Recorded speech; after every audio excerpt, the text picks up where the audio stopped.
E, como toda nota introdutória, Leandro, quem é você? De onde você veio? Vamos lá. Uma boa noite a vocês. Um privilégio estar aqui nessa programação especial.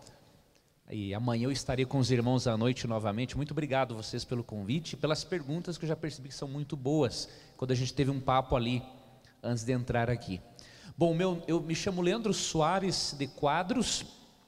Eu nasci... É de Quadros? De Quadros. Aí ficou Leandro Quadros para dar uma resumida. Isso é importante, cara. Né? De Abreu.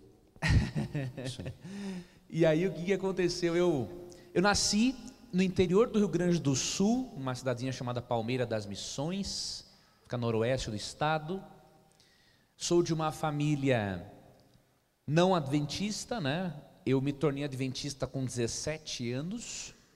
Meu irmão se tornou adventista poucos meses depois de mim e o meu pai acabou aceitando o evangelho tem uns 5 anos. Então é dessas origens simples lá que eu venho. Então seu pai, depois de muitos anos da sua conversão, finalmente aceitou também a mensagem, aceitou. Hoje está firme na fé. Que bênção, que bênção. Tem família? Casada? Sim, a minha esposa não está aqui hoje, porque ela ficou o dia todo comigo na outra igreja, amanhã ela vem aqui. Aí minha esposa, Nayara, sou casada há 6 anos, estamos do namoro há 8 anos, né? E temos uma filhinha, Yasmin, tem 3 anos e 8 meses, é uma figura, né? Então Deus tem sido bondoso comigo aí, dado a minha família como um grande presente para mim. Uma nota técnica aqui, só para a gente segurar o microfone mais. É bem mais... Ficou bem melhor mesmo. Aí, beleza. Obrigado, gente. Então, em relação à sua conversão, parece que tem alguns detalhes, tem uma história por trás disso. Como é que é? Como é que foi? Pois olha, meu irmão, quando eu me converti, eu estava vindo de um treino de futebol. Eu fazia testes para jogar num clubezinho de 2ª divisão do futebol gaúcho. Como eu contei hoje lá, na igreja do Juvevê, né? Hoje esse clube não está mais na 2ª, deve estar na 10ª divisão, né? Mas se eu tivesse lá, com certeza, pelo menos na 1ª estaria, né? E aí, a humildade. E aí, eu vinha vindo de um treino, irmãos, um sábado de manhã, quando eu parei na frente da igreja, pensei, me senti uma vontade de entrar na igreja, né? Mas pensei, eu não vou entrar nessa igreja, não estou vestido adequadamente, né? Estava todo mundo bem vestido, estava de bermuda, de chuteira, né? Usava um cabelo comprido pelo ombro, uma camiseta branca, toda embarrada do treino. Mas quando eu dei 2 passos para ir embora, irmãos, eu ouvi algo na minha mente, que hoje eu sei que era o Espírito Santo, né? Falou assim para mim, Leandro, se você não entrar na igreja hoje, você vai se arrepender depois. E aquilo me deixou muito desconfortável. Eu entrei na igreja e era o último dia de uma semana de oração. E o pastor estava falando sobre o batismo. E eu aceitei o batismo naquele dia, tomei a decisão e aí pegaram o meu nome para me dar estudos bíblicos, estudei a Bíblia 3 meses e acabei me tornando adventista do 7º dia, né? Então comecei assim, irmãos, a minha carreira na fé, diríamos assim. Foi esse chamamento, digamos assim, ou essa voz, é uma coisa clara, é vívida, é indubitável? Boa essa sua pergunta. Não é uma voz assim desconhecida, mas é uma impressão que te dá na mente tão forte que você se sente de uma forma assim, como eu ouvi aquilo, né? Eu senti, pensei, parece que eu ouvi, uma coisa que você não tem como explicar muito bem. Leandro, se você não entrar, você vai se arrepender. Como eu senti um desconforto por uma verdade muito profunda, então eu vi que aquilo não vinha assim, um simples pensamento meu, né? Então é uma impressão que Deus coloca muito forte na sua mente. Algumas pessoas já me disseram, foi muito boa a sua pergunta, algumas pessoas já me disseram que numa comunhão muito forte com Deus, já ouviram a voz assim suave do Espírito na mente delas, né? No meu caso, eu senti uma impressão extremamente fora do normal mesmo, não algo que me oprimiu, pelo contrário, Algo que me avisou e que me impactou. Quando eu ouvia, senti aquilo na mente, vi que meu batimento cardíaco mudou e que eu tinha que tomar uma decisão mesmo, porque senão ia acontecer alguma coisa pior para mim, né? Então foi uma impressão que eu tive muito forte na mente. Quer dizer, o seu corpo todo reagiu conforme Exatamente. essa impressão. Exatamente. Isso é algo muito interessante, muito debatido. Eu considero até arriscado e perigoso, assim, tomar conclusões. É por isso que eu pergunto, né, como é que foi com você e tudo mais, porque cada um tem uma experiência de certa maneira diferente. Exatamente. Mas considerando esse primeiro convite, quando você entrou e viu as coisas acontecendo ali, que mais que você aprendeu daquelas coisas? Foi amor à primeira vista? Deu aquele encantamento? Tu sabe o que aconteceu, meu amigo? O que me impressionou realmente, e aí que está o poder, a superioridade da palavra, né? Eu tive aquela impressão forte para entrar, só que quando eu entrei, o que falou ao meu coração foi a Bíblia sendo aberta. Então, quando o pastor falou do batismo de Cristo, eu comecei a perceber o seguinte, que eu não era batizado como Jesus era. E eu tinha vontade de fazer as coisas que Cristo fazia, só que eu não podia. Não tinha conhecimento de nada, né? Então, o que me mexeu mesmo foi o contato bíblico ali. Depois a impressão mexeu-me para entrar. Agora, ali dentro, foi realmente a palavra sendo aberta. Eu vi que realmente Deus trabalhou a minha parte emocional, mas junto com a racional. E até então você já tinha ouvido alguma coisa da palavra? Estudado alguma coisa por conta? Tinha lido algum texto? Tinha alguma noção do que era? Boa sua pergunta. Eu só entendia na Bíblia alguns salmos. E o salmo que eu mais gostava era o Salmo 100. Que era um salmo que me ajudava a me sentir mais em paz. E era um salmo muito pequenininho, então era fácil de eu entender, não é? Eu acho que tem 4 versículos do Salmo 100, mas eu não entendia nada, meu irmão. Eu era um analfabeto bíblico há 17 anos atrás. Então, quando você começou a pesquisar e a tomar conhecimento, tudo bem, houve o ponto de conversão. Claro que a gente vai falar mais um pouquinho no final, mas o que começou a mudar? Olha, muitas coisas mudaram na minha vida.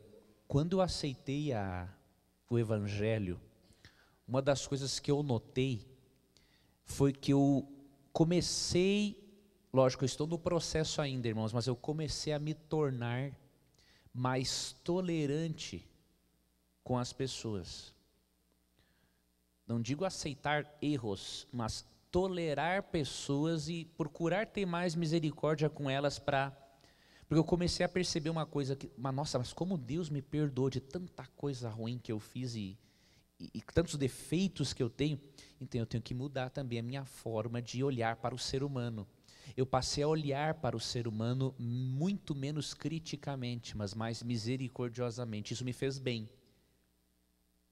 Me fez me colocar mais no lugar das pessoas. Então essa foi uma mudança drástica que aconteceu comigo. Uma outra drástica foi que eu amava escutar heavy metal. Vocês acham que eu escutava... Vocês já ouviram falar de Guns N' Roses? Isso para mim era música... Isso para mim era música lenta. Me entreguei aqui. Isso para mim era música romântica. Sério, eu pensava assim, bom, já que eu quero relaxar um pouco, eu vou ouvir essa porcaria aí. Isso não era música que eu ouvia. Eu ouvia Black Sabbath, Iron Maiden, Sepultura, Nirvana, eu ouvia essas coisas. E isso, meus amigos, prejudicou significativamente o meu sistema nervoso, meu sistema nervoso central. Eu posso garantir para você que é jovem, se deter no heavy metal é um caminho que vai te trazer consequências. E uma coisa que o Evangelho fez foi me ajudar a perder o gosto daquilo. É óbvio que marcas ficam. Se eu escutar algo, eu já vou lembrar, já vou saber se está tocando, quem é que está cantando, entende? E às vezes dá uma leve, mexe um pouquinho com você, mas eu lembro assim, não, mas isso aí, graças a Deus, já não faz parte da minha vida. Então você muda o seu gosto musical, você vai refinando ele também nesse sentido, né? Então, essas foram algumas mudanças bem drásticas que eu percebi, entre outras, mas foram assim as principais. Foram processos, não foi uma coisa da noite para o dia, assim, abrupta e de repente. É um processo. É um O que processo. vem abruptamente na mente da gente quando aceita Cristo é uma paz mental que você não tinha desfrutado antes. Então o evangelho, ele de cara te livra da culpa, tá? do fardo do pecado. E aí no processo o evangelho vai começar a te libertar também do poder do pecado. E aí vai sendo um processo gradativo, né? Que você vai tendo as suas mudanças, né? Diariamente. E conforme essas mudanças foram ocorrendo e se concretizando, como é que sua família olhou tudo isso? Rapaz, muito interessante sua pergunta. Sabe que uma mudança assim muito forte que ocorreu comigo também, que a minha família, até meu pai comenta até hoje, assim, meu filho, olha como você está diferente do que você era antes. Eu era um indivíduo que eu era de autoestima tão baixa e de um cara tão introspectivo que eu não falava nem com a minha mãe e com meu pai sobre os meus problemas, para vocês terem uma ideia. Eu era um cara muito de sofrer calado e não falar para ninguém. Hoje eu já tenho a disposição e até a coragem, digamos assim, de falar de problemas meus muito particulares para ajudar as pessoas a enfrentarem os seus também. E o meu pai falou assim, meu filho, eu não conseguia levantar a mão dentro da sala de aula para fazer uma pergunta para um professor. Tamanha era a timidez, né? E isso foi uma coisa que o evangelho fez para mim muito rápido. Teve outros problemas emocionais que eu resolvi, estou resolvendo com tratamento. Agora, a questão da timidez, o evangelho, assim, chegou na minha mente e arrancou fora. Foi eu aceitar o evangelho, a Cristo, começar um estudo bíblico, Deus me tirou aquilo e hoje eu falo em público, falo em televisão, eu estou falando para vocês aqui como se eu estivesse falando na Novo Tempo. Para mim é a mesma coisa, estar na frente de uma câmera ou de um público. Por quê? Para isso... Para outras coisas eu precisei, para isso eu não precisei nem de terapia. Isso aí foi Deus realmente que me mudou assim drasticamente. Quer dizer, faz sentido, porque ao analisar o contexto, a história bíblica de Cristo, ele estava com 12 introspectivos e 12 tímidos também com ele. E aí quando ocorreu tudo, o sacrifício, e alguns ali se deram conta, eles se tornaram pregadores, assim, profícuos e... Deixar Deus atuar em você, né, e reconhecer as suas limitações, nunca querer se exaltar, não é? Dizer, olha, eu sou eu, porque não, você é alguma coisinha porque Deus, pela graça dele, fez de você assim, senão não era nada, né? Você estudou em escola adventista? Qual que é a sua formação? Olha, na verdade, todo mundo pensa que eu sou pastor, mas eu não sou pastor. Eu sou genérico, eu costumo brincar. Né? Na verdade, a minha formação, eu sou formado em comunicação social, né? Para do jornalismo. Fiz uma pós em jornalismo científico. E aí, nunca estudei em escola adventista, a não ser agora que eu terminei o mestrado. Eu fiz um mestrado em teologia na Universidade Adventista de El Plata, na Argentina, né? Então aí foi a primeira vez depois de cabelos brancos que eu entrei numa universidade adventista para estudar, mas sempre estudei só no meio secular, né? Quer dizer, sempre sendo testado, estudando sempre. no meio secular, porque você, é uma prova. Né? É uma prova, ao mesmo tempo que é um lugar que você aprende muito, mas também é uma prova. Você tem que estar bem com Deus, porque... Então sua profissão é de jornalista. Isso. Você é jornalista. Como é que você foi assim parar na TV? Foi algo de repente? É algo que você sonhava? Como é que foi? Você acredita que eu não sabia que existia a TV Novo Tempo? Então eu me batizei em 96, até o ano 2000, não sabia nada de Novo Tempo. No ano 2000 eu acabei indo para a TV pela seguinte forma. O então, na época, era diretor, o então tesoureiro da Novo Tempo era o pastor Cléo Fortes. E a mãe dele morava em Palmeira das Missões, Rio Grande do Sul, a minha cidade, né? E um dia ele, num telefonema, conversando com a mãe dele, a mãe dele falou assim: por que você não leva a trabalhar com você 2 meninos que tem aqui? Que era eu e o meu irmão também. Eles não são de família adventista, não tem trabalho. Ela muito preocupada com a gente, né? Eu tenho medo que eles saiam da igreja por falta de trabalho. Por que você não leva esses meninos para trabalhar aí? E aí ele decidiu dar uma chance para nós. Eu na época era obreiro bíblico e o meu irmão trabalhava num escritório de contabilidade para aprender. Ele trabalhava de graça para o contabilista ensiná-lo a fazer algumas coisas. Né, meu irmão é contabilista. Meu irmão trabalhava de graça para aprender. E aí, olha como Deus estava nos preparando já. Quando eu fui para Novo Tempo com 20 anos, isso foi no ano 2000, eu não sabia, olha para você ter uma ideia, eu não sabia ligar um computador, irmãos. E amigos que estão aqui essa noite, eu não sabia ligar um computador. Então eu cheguei no Novo Tempo com 2º grau, nunca tinha tido contato com um computador, de família muito pobre. E quando eu cheguei, eu tinha que perguntar para os colegas onde ligava o computador. Eu não sabia nem digitar, era procurar uma letra aqui, outra ali.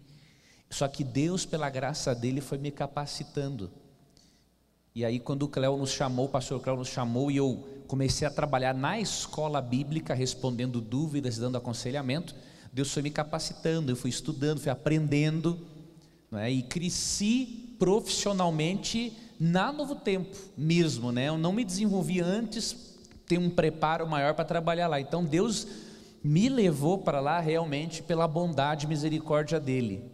Era muito limitado, e ainda tenho limitações, né, para fazer o que eu faço. Mas quer dizer, você começou na Novo Tempo dessa maneira, então, respondendo dúvidas. Isso. E pergunta, já começou. Interessante. Deus já foi preparando, não é? E aí fui rapidinho, eu tive 2 departamentos. Eu trabalhei na escola bíblica e no rádio junto. E esse programa eu tenho há muito tempo, que é o Lições da Bíblia. Alguém aqui conhece o Lições da Bíblia? Vários, e muita gente conhece o Lições da Bíblia. Lições da Bíblia eu já tenho há mais de 10 anos. Na TV o meu programa é relativamente novo, eu estou há 5 anos. Então Deus foi me preparando aos poucos para fazer o que eu faço hoje na TV. Então, na realidade, quem que lançou o projeto, a concepção do programa? Boa sua pergunta. Foi o seguinte, o pastor Odailson chegou na Novo Tempo, e Deus usou muito o pastor Odailson para fazer dar Novo Tempo uma outra cara, né? E o pastor Odailson desafiou os gerentes de departamentos a fazer programas, porque na época estava repetindo-se muito, né, a Novo Tempo e tal. E aí o Tito foi um dos desafiados a fazer um programa. Aí o Tito falou assim: não, eu não tenho vontade de fazer programa nenhum, eu não me interessa aparecer, eu gosto dos bastidores. E aí o pastor Adeus insistiu, e ele falou: olha, eu até faria, pensei uma vez num programa bíblico, mas tinha que ter comigo o Leandro. Tito sabia que eu gostava do estudo da Bíblia. E aí o pastor Adeilson achou boa ideia, conversou comigo, perguntou se eu topava, disse que topava. E aí ele e o Tito começaram a conceber a ideia do programa. Aí gravamos um programa piloto, né, um teste antes de ir para o ar. O pastor Marlon, na época diretor da Novo Tempo, e o grande amigo também, e o Anderson, tesoureiro, que inclusive é tesoureiro hoje, gostaram do programa, acharam que tiveram a coragem de encarar o desafio, e o programa foi ao ar. E meus amigos, hoje nós temos muitas histórias que eu não posso contar agora, de pessoas que se batizaram na igreja por meio do Namira. Muita gente mesmo. Só nesses 5 anos nós enviamos mais de 100 mil estudos bíblicos gratuitamente para as pessoas. Amém. Só o nosso programa, né? Amém. E a igreja como um todo não ficou preocupada, não achou que talvez tenha se arriscado demais em abrir para esse debate? Como é que foi na época, assim, com os superiores, digamos assim? Pois olha, você tocou num ponto interessante. Lembra, quando eu falei ali que o pastor Marlon e o Anderson tiveram coragem, eles foram corajosos mesmo. Por quê? Primeiro, um programa para responder dúvidas bíblicas, abertamente. Segundo, eu não sou pastor. Então a preocupação era, de todos nós, não é? Como que a igreja vai receber um programa desse? Esse indivíduo não é pastor. não tem formação na área teológica para fazer esse programa. Possivelmente vão malhar ele de todo jeito. Mas aí eu estava disposto a fazer. O pastor Marlon e o Anderson na época também assumiram a responsabilidade e deu o efeito inverso que nós achávamos que daria. Os irmãos gostaram muito, os pastores gostaram muito, né? E foi a graça de Deus mesmo que nos assistiu, não é? Então a igreja, a princípio, a gente estava preocupado como ia ser a reação, mas foi o contrário, a igreja gostou, e o público evangélico e católico e espírita que assiste nosso programa é, irmãos, imenso também. Então foi Deus foi muito bondoso em tornar o programa assim aceito diante das pessoas. E gente de todos os credos e denominações e... Todos, meu irmão, olha, eu tenho histórias até de dono de terreiro, de macumba, que aceitou a mensagem do evangelho por meio do programa. Se eu ia te perguntar uma curiosidadezinha, como é que assim, em relação, vocês conseguem assim reconhecer aquela pessoa que está com sinceridade, daquela que só quer colocar lenha na fogueira? Como é que... Olha, algumas perguntas dá para perceber.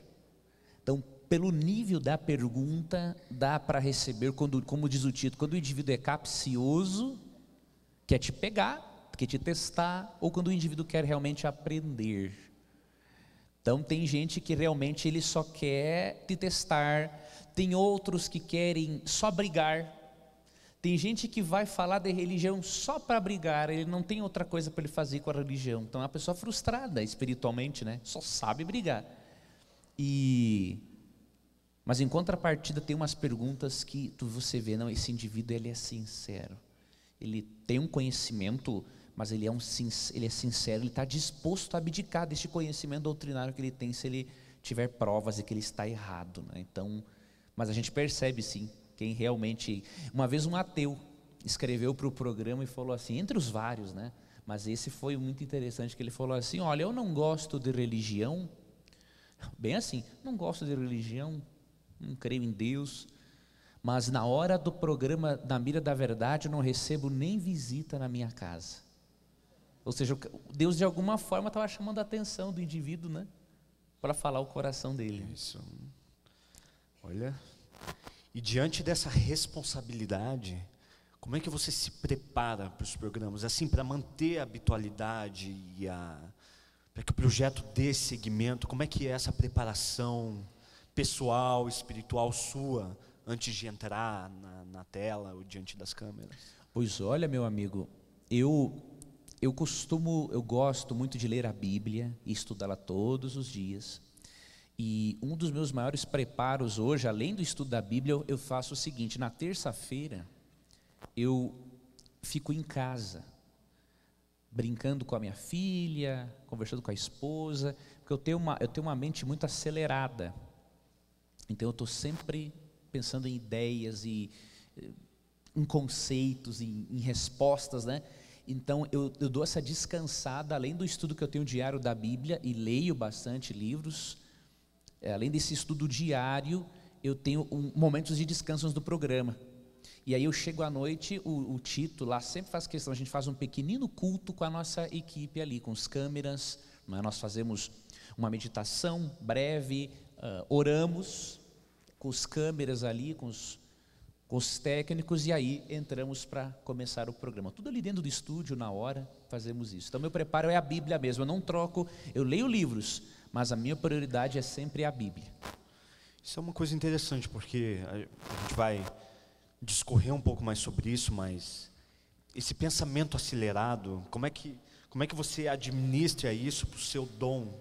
Como é que é a sua memória? De onde veio essa memória? É um dom? Como é que se desenvolveu?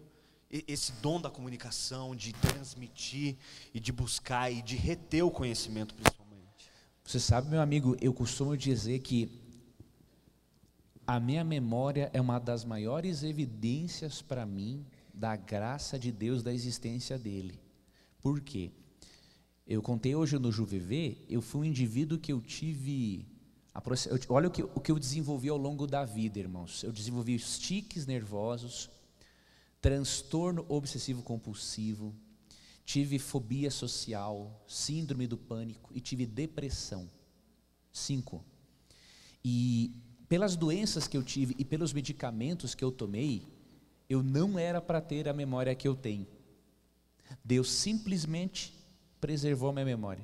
Foi uma oração que eu fiz aos 17 anos, esse detalhe eu me esqueci de contar no JuViver, peço até desculpa para os irmãos que estão aqui, que minha cabeça não funcionou. Quando eu tinha 17 anos, eu fiz uma oração para Deus, eu me tornei adventista e comecei a dar estudos bíblicos para as pessoas, e eu falei assim: Deus, eu queria que o Senhor me ajudasse a me lembrar de alguns textos da Bíblia, para eu poder ensinar as pessoas.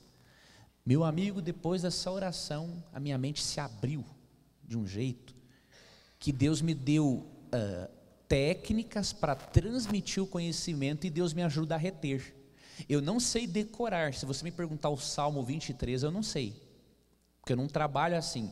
Agora, se eu ler um texto que me chamou a atenção, eu posso não lembrar, obviamente, de todo o texto, mas eu vou lembrar da ideia do verso, do capítulo e o verso onde está.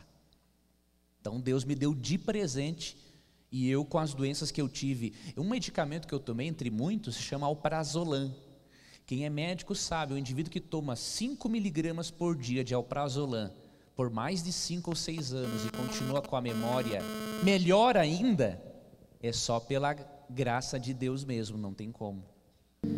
Leandro, você estava falando a respeito dos seus desafios pessoais, especialmente com relação à memória, e que de certa maneira foi graças a Deus que você conseguiu sair dessa de alguma forma, mas poxa, não rolou aquele questionamento em relação a Deus, por que essas coisas estavam acontecendo, em relação à depressão, aos remédios e tudo mais que você...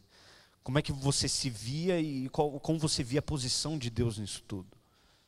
Pois olha, amigo, por exemplo, quando eu tive a depressão é uma das coisas mais tristes que existe, porque você, mesmo que esteja perto de Deus, buscando a Deus, você não consegue senti-lo. Porque há um desequilíbrio químico cerebral tão grande, seus neurotransmissores não se comunicam direito, e aí você começa a sentir que Deus não ama você. Mas racionalmente você sabe que não é assim. Então o que eu fazia? Eu não questionava a Deus nesses momentos, porque eu já tinha uma consciência do que eu estava com um problema. Eu confrontava os meus sentimentos com a Bíblia. Então, por exemplo, eu sentia que eu estava longe de Deus, ou Ele longe de mim, nos momentos de depressão. Só que o Salmo 34:18 diz assim: perto está o Senhor dos que têm o coração quebrantado e salvos de espírito oprimido. O que isso significa? Mesmo que eu não sinta, Deus está perto de mim. Deus não depende dos meus sentimentos para estar comigo. Então isso me ajudou a analisar, a me recuperar. E uma outra coisa, meu jovem, foi muito importante para mim, foi além de eu buscar ajuda espiritual, devido à ajuda profissional. Então eu busquei tratamento médico, busquei ajuda psicoterápica, porque nós temos que usar de todos os recursos que nós tivermos para lidar com uma doença emocional. Se nós não fizermos, se nós enrolarmos, acharmos que vamos resolver sozinhos um problema emocional que temos, vamos só patinar na vida e não vamos chegar no caminho da felicidade. Então eu tive que fazer isso, me cerquei de todos os recursos que eu tinha, tomei medicamento, né, busquei tratamento, e Deus combinou os tratamentos, os 8 remédios da natureza, o tratamento medicamentoso, o psicoterápico, a leitura da Bíblia. Deus combinou uma série de coisas para poder me restabelecer. Quando eu tive uma depressão grave, não grave, média, eu perdi 15 quilos em 20 dias, tamanha era a depressão. Mas Deus me recuperou, e por isso eu dou uma dica para você: se você tem algum problema de ordem emocional, busque ajuda o mais rápido possível, porque se você ficar com um sintoma, esse sintoma vai acumulando, vai gerando uma pressão no seu cérebro, aí o teu cérebro manifesta um segundo sintoma, você não trata isso, vem um terceiro, vem um quarto, vem um quinto, como eu tive, né? Tem gente que teve mais coisas e tem gente que chega até a cometer o suicídio. Então, tem um problema? Busque ajuda em Deus, busque ajuda profissional, tenha coragem de encarar as verdades sobre você mesmo, porque só conhecendo a verdade que você vai ser liberto. É aí que está esse ponto, eu considero o ponto nevrálgico talvez da existência e da vivência humana, como lidar com os problemas, seja de ordem emocional, de ordem psíquica. O que é a verdade para você? E como você se convenceu disso? Olha, meu amigo, eu descobri que aquele texto de João 8,32, né, quando Cristo fala assim, e conhecereis a verdade, e a verdade vos libertará, eu descobri que Cristo se refere primeiramente a Ele, como a verdade absoluta, mas tem mais coisas aí. Quando você descobre a verdade sobre você, quando você entende o porquê que você tem certos padrões de pensamento, por que você tem certos padrões de comportamento, por que você age do jeito que age, e você olha, quando o terapeuta te mostra um espelho de você, você percebe, poxa vida, eu sou isso aqui, e você tem coragem de encarar essa verdade, é aí que você obtém a cura. Enquanto o indivíduo, que eu vou dar um exemplo bem simples, não estou justificando a falta de modéstia, não é isso, mas tem irmãos que, mas olha, só o que eles sabem pregar na igreja ou falar é da vestimenta das irmãs. Na essência, esse irmão tem problema com mulher. E por que ele está fazendo isso?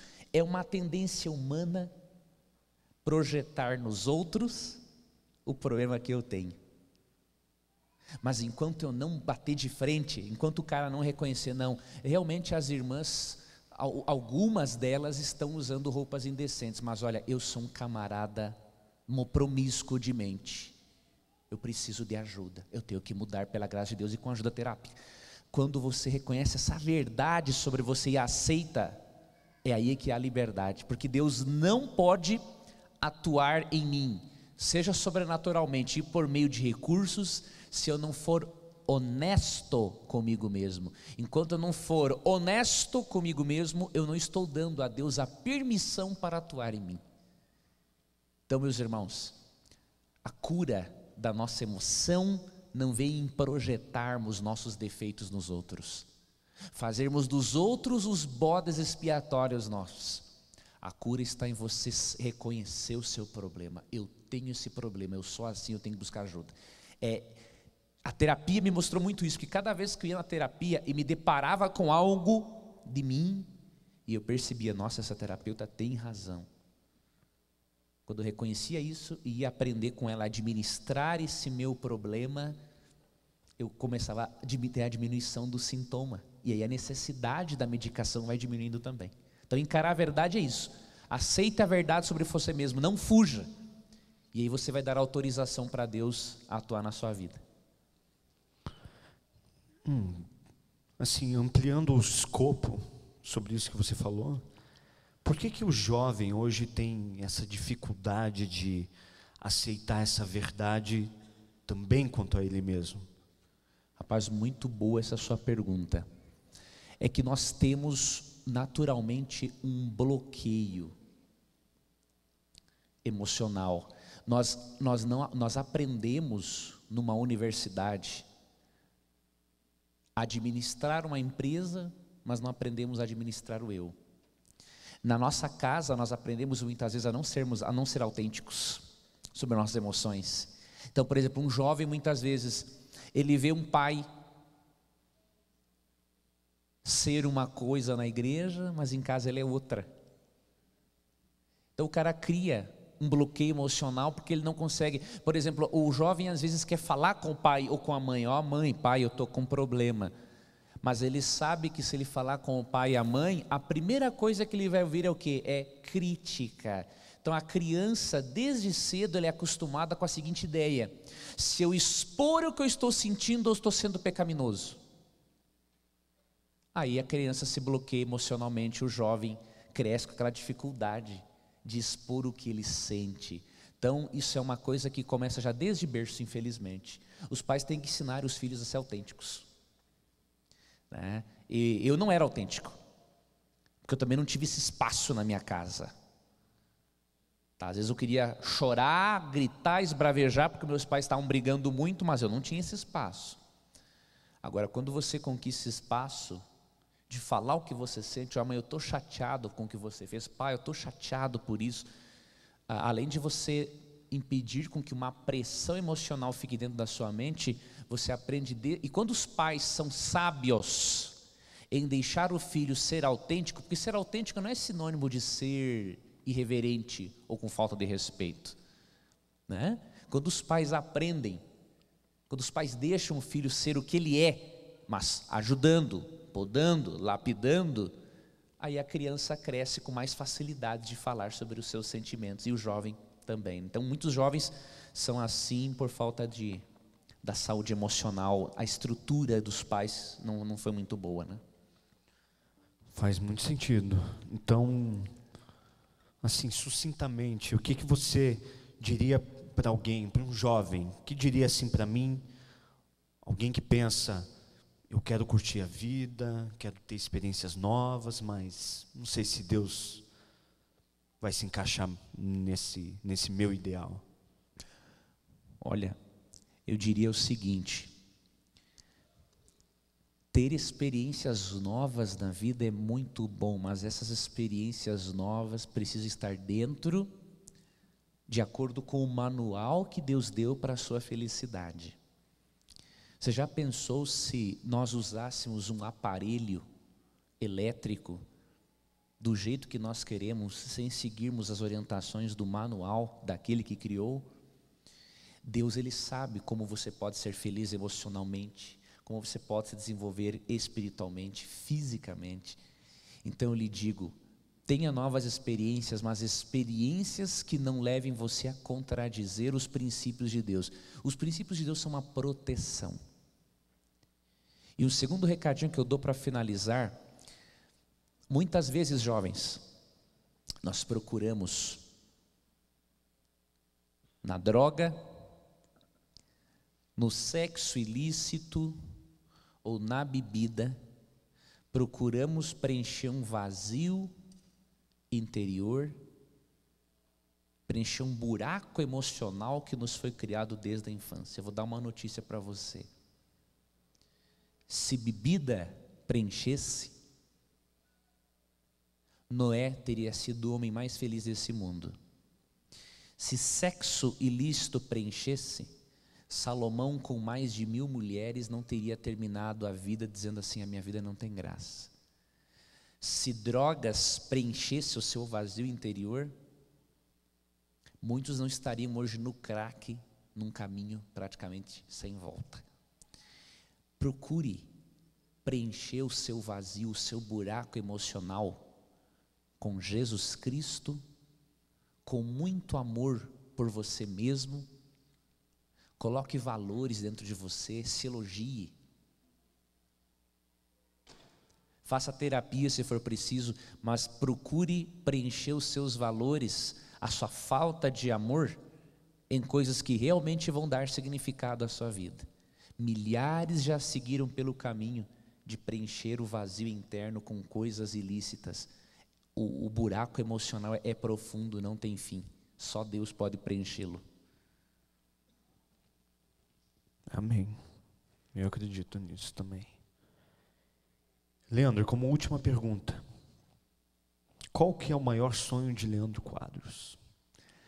Pois olha, hoje eu até falei me perguntaram isso também no JuVV. O meu maior sonho atualmente, falando neste mundo, irmãos, eu gosto muito do que eu faço, mas o meu maior sonho é um dia, Deus sabe, não é por ganância, mas é para que eu tenho pensado em algumas coisas. Eu tive tantas doenças emocionais que, se eu não me cuidar um pouco, eu não quero ter recaídas, né?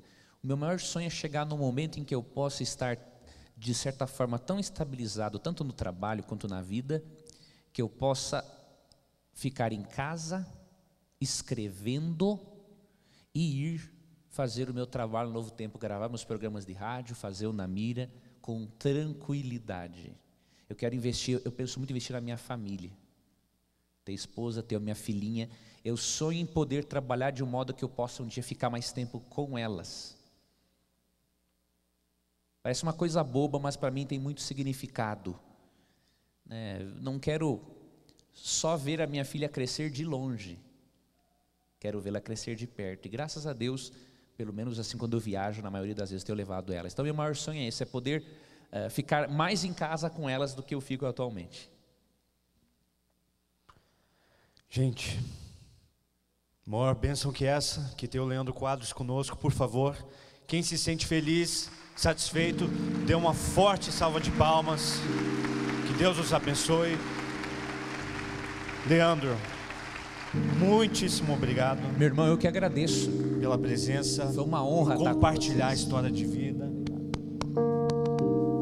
os detalhes e tudo mais. E, gente, essa é a mensagem, essa é a mensagem. Então, por gentileza, mais uma salva de palmas. Esteve conosco o Leandro Quadros e o acompanhe na TV, Na Mira da Verdade.